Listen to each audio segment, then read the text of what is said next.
The air in the terminal at Gate B27 smelled like stale coffee and nervous anticipation. For 5 years, I, Alex, had worked for this moment. This wasn't a vacation flight. It was the flight to London for the final interview for the architecture scholarship that was supposed to launch my entire career. I had my suit pressed, my portfolio clutched in my hand, and the metallic click of the gate closing was the sound of my future beginning. Then my phone buzzed. It was Lena. We had said a tearful, loving goodbye just 2 hours ago, but her text wasn't a sweet follow-up. It was a single, raw sentence. "I can't breathe. The doctor just left.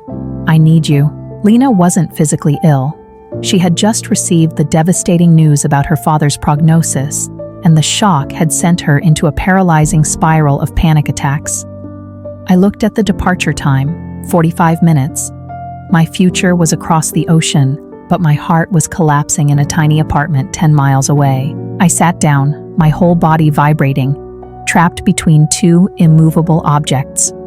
On one side, the dream I had sacrificed my 20s for, the chance to finally be the person I was meant to be.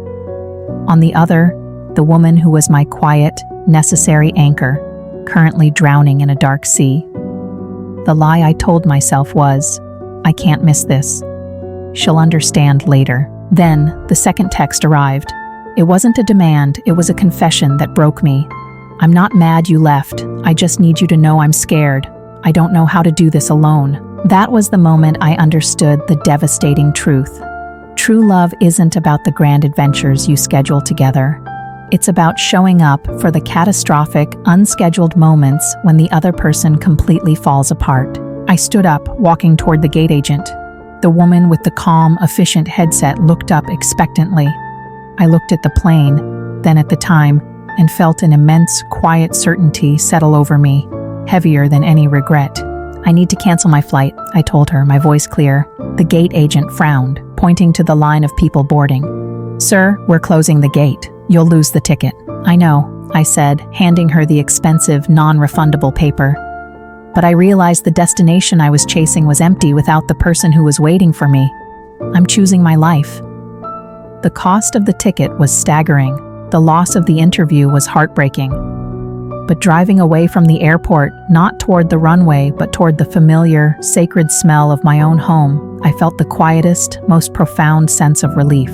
I found Lena on the floor of the living room, curled up, small and shaking. I didn't say anything about the flight. I just lay down beside her, pulled her close, and held her until the trembling stopped. Canceling that flight was the single most expensive, life-altering decision I have ever made.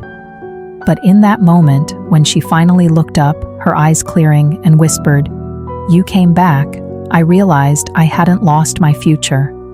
I had finally learned where my future truly was, right here,